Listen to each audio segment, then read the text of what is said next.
starting the day in Rocky Hill, Kentucky, and we're on the railroad here in Rocky Hill because it was this was a much bigger. This was a city of thousands of people. In the 1930s, there was a terrible fire that wiped out a lot of the town, and back then, in a kind of rural area, there was not the ability to put out fires as they have now, and so that was a devastating blow to the city. And then people pretty much moved away, and now it's they haven't really moved back. There are quite a few houses there. There are, but there's kind of sprawling area. It's not really in the town, but there's definitely a community here. There's some great old buildings to look at, and a railroad depot from 1857 that obviously had a lot of action through the doors of the railroad here in Rocky Hill.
Creelsboro is right along the Cumberland River, and that's why it existed. It started in the early 1800s, and back then, pretty much in this part of the country, the way to get around at that time was by boat, or more significantly, steamboat. And this was one of the most important ports along the Cumberland River. In fact, it was the largest one between here and Nashville, Tennessee.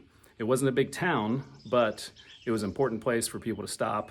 There was hotels here, a small community, and there were a lot of businesses. So when the importance of the steamboat went away, so did Creelsboro's importance. There isn't a whole lot left. There is a really old building behind me. Don't know if that was a house or a hotel, but old wooden structure. And then there is actually one business here. It's not open today, but there's a business here that's a little store, and other than that, just some agricultural homes and farms. It is certainly out here, a little out of the way.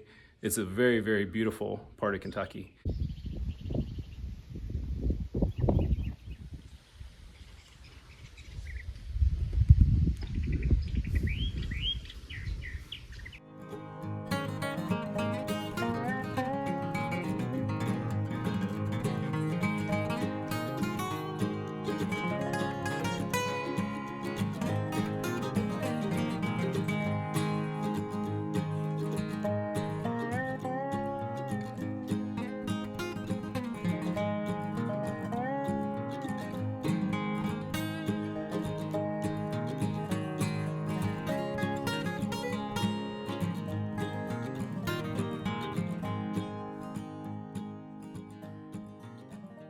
So while we're in Creelsboro, we're only a few miles away from the Creelsboro Natural Bridge. So let's hop over there and check that out.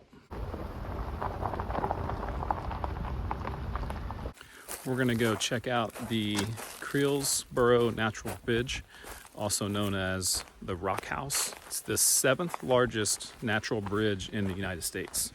And most natural bridges are made by sandstone, but this one was made by dolomite. Dolomite is my name. Not that dolomite, but this kind of dolomite. Let's check it out.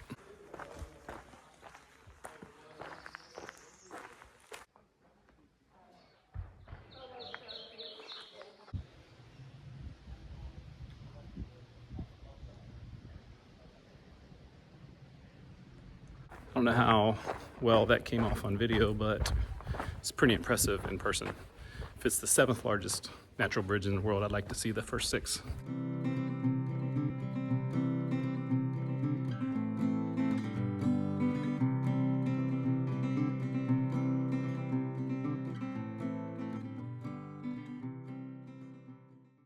I'm always curious about a town that has a different kind of name, and Gravel Switch, Kentucky is certainly a different kind of name. It was named that because of a deposit here that was helped to make gravel, and so they built a kind of spur of the railroad to come into this area, and a town built up in the 1870s. It's a very small town, unincorporated, and there's definitely some old buildings left here, kind of a craft store behind me that's still one of them that's standing, but still an interesting little community.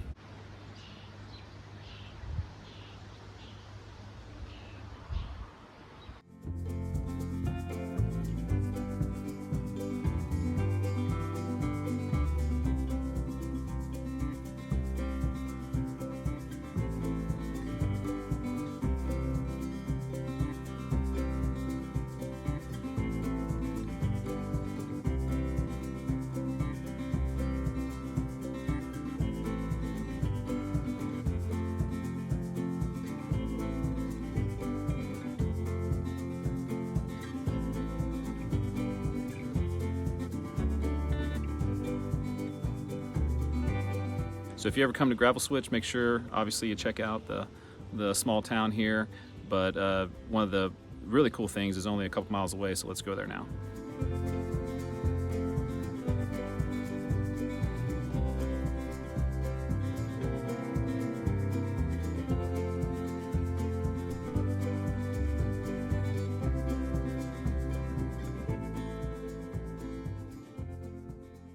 This is Penn's store, and obviously it looks old, and it's very, and it is old.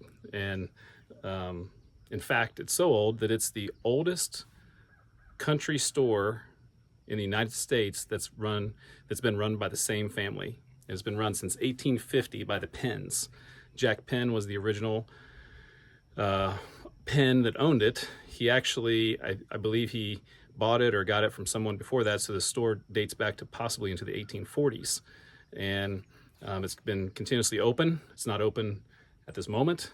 Very cool that it's still here. It used to have quite a few other things around it. It would have, it wasn't a town here, but there were other stores that had businesses around this store, but this is the one that survived. So let's walk around and take a look at Penn's store.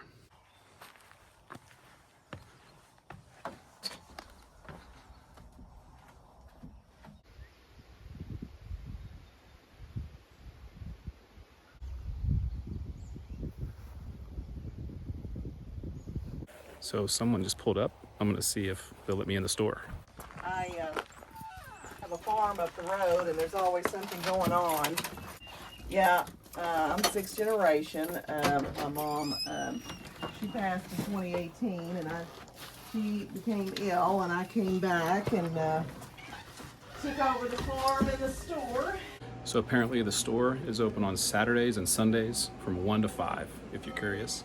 And this lady is the owner of the store, 6th generation Penn. So pretty cool.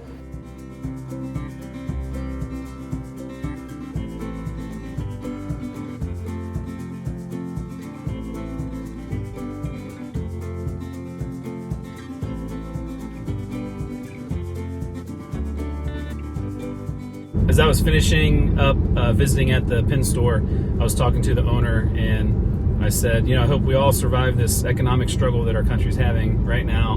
And she said she's going to take inspiration from the generations before her at Penn store that survived the Civil War, the Great Depression, all the world wars and everything after that our country has been through, all those struggles. So she's confident that it's going to keep going. It's been in her family for 172 years. And so hopefully it survives for another 172 more.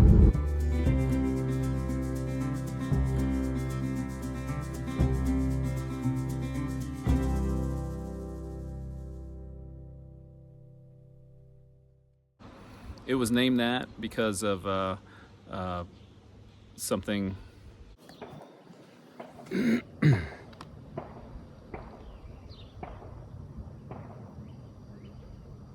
Those gunshots.